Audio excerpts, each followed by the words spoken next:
Bueno, luego de haber manifestado o nombrado las patologías que deben de tener un cuidado intensivo en nuestra terapia y que ya teniendo una lesión primaria pueden evolucionar a lesiones secundarias, nuestros objetivos en el neuromonitoreo, ¿cuáles son? Mantener una saturación de oxígeno mayor de 95, una presión de CO2 entre 35 y 40 milímetros de mercurio, una presión de venosa central de 10 a 12 centímetros de agua, la presión intracraneal si el cráneo está indemne menor de 15 o menor de 20 si está cráneo abierto, una presión de perfusión cerebral mayor a 60, una saturación venosa de oxígeno entre 55 y 75% en relación a la arterial,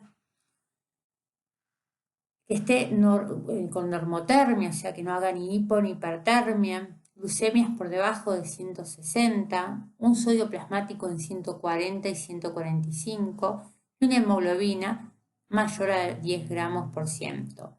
Si mantenemos estos parámetros, prevenimos este cerebro que ya ingresó dañado, hacemos que se mantenga lo más estable y fisiológicamente posible, tratando de limitar la lesión secundaria o permitiendo que esta no ocurra.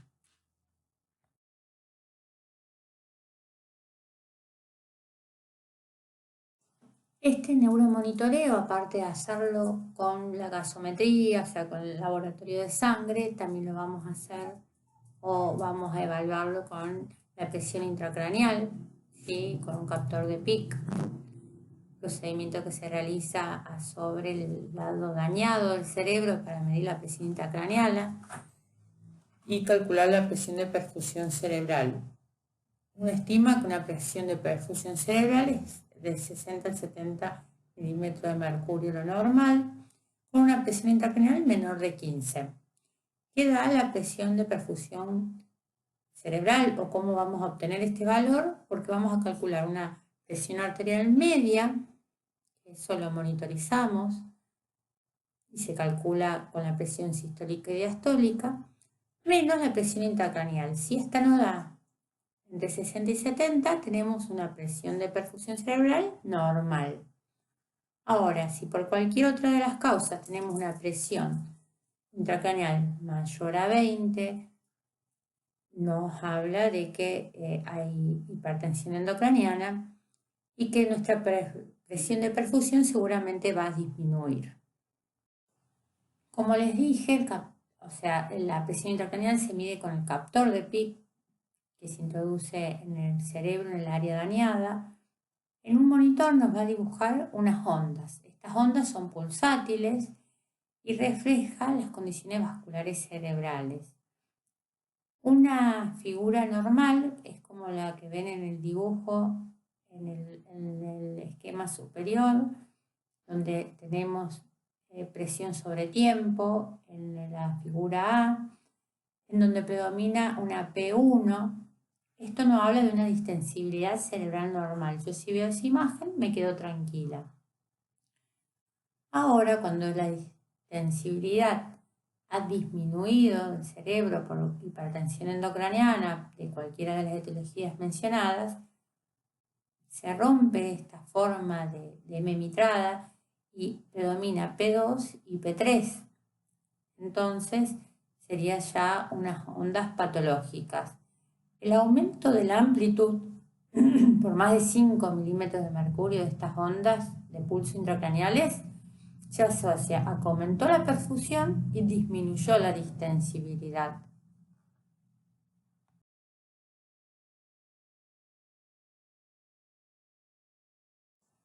Otra forma de monitorizar a nuestro paciente es midiendo la oximetría cerebral. ¿Cómo se realiza? No sé, bueno, si alguna vez vieron un procedimiento de hacer una vía central, es algo similar, pero invertido. Se realiza una intervención a nivel de la vena yugular en el cuello, se introduce un catéter hasta el golfo de la yugular y se coloca ahí donde se mezcla sangre venosa y arterial, cerebral, se coloca ahí el catéter. Uno hace una extracción de de este acceso venoso y saca sangre arterial radial del paciente. Entonces, el resultado que me dé la saturación de este oxígeno del bulbo de la vena yugular tiene que ser entre un 55 y 75% en relación a la saturación arterial de oxígeno. Si está por debajo del 55, hablamos de que hay hipoperfusión cerebral o oligoemia cerebral, hay hipoxia. Si este número es mayor al 75%, está sobresaturado, hay hiperperfusión, hiperflujo cerebral o caída severa de la CO2.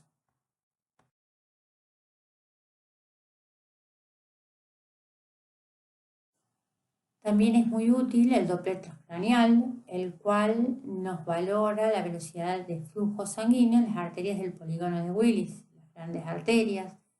Nos habla, o los datos útiles que nos arroja el índice de pulsatividad, ¿sí? Y refleja el grado de resistencia vascular. ¿Cuál es el valor normal? Es 60 más menos 10 centímetros sobre segundo de velocidad en la arteria cerebral media.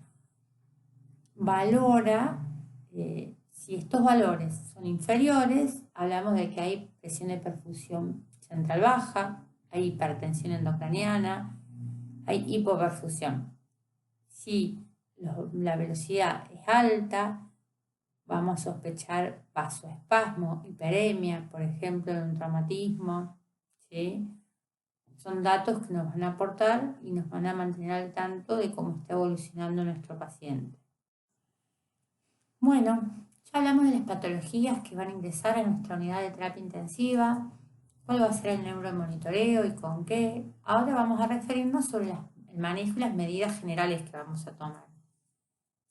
En primera línea, un buen plan de hidratación, tener un normovolémico para mantener una presión venosa central entre 10 y 12, con una buena analgesia. El paciente tiene que estar en un estado basal, no estar despierto, no sentir dolor. Eso es fundamental para un buen tratamiento y para la evolución del paciente. En pacientes que requieren asistencia respiratoria mecánica se los va a manejar controlado por volumen para mantenerlos normoventilados con presiones arteriales de CO2 de entre 35 y 40 milímetros de mercurio. Evitar la hipertermia, ¿sí? O la hipotermia, controles de la temperatura estricto. Sobre la profilaxis de las convulsiones tempranas se ha demostrado que no hay evidencia de una profilaxis anticomicial en pacientes que no han tenido ningún tipo de crisis.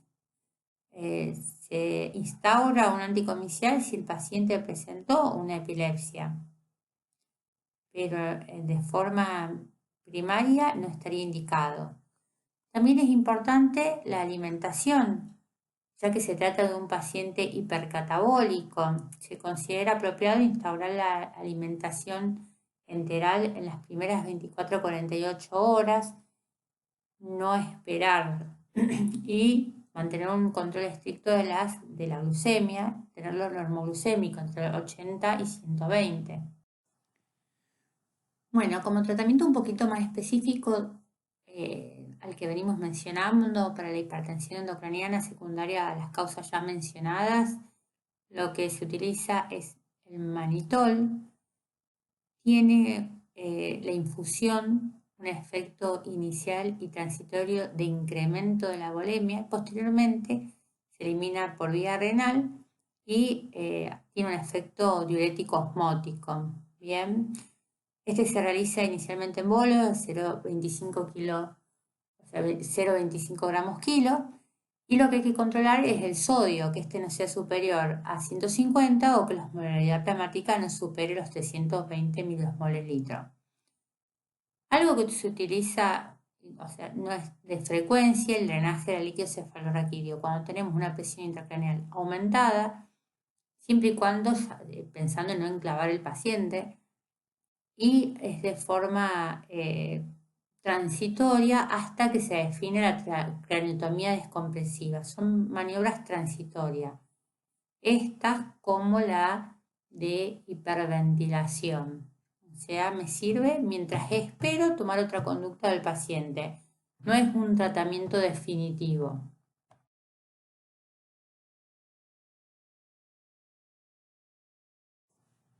Bueno, y como medidas de segunda línea, y como les había mencionado previamente, si mi paciente sigue evolucionando favorablemente o vamos a plantear una craniotomía descompresiva y necesitamos optimizarlo hasta dicho procedimiento, se puede usar la hiperventilación, que lo programamos desde el respirador. Esto es una estrategia para disminuir la hipertensión endocraniana.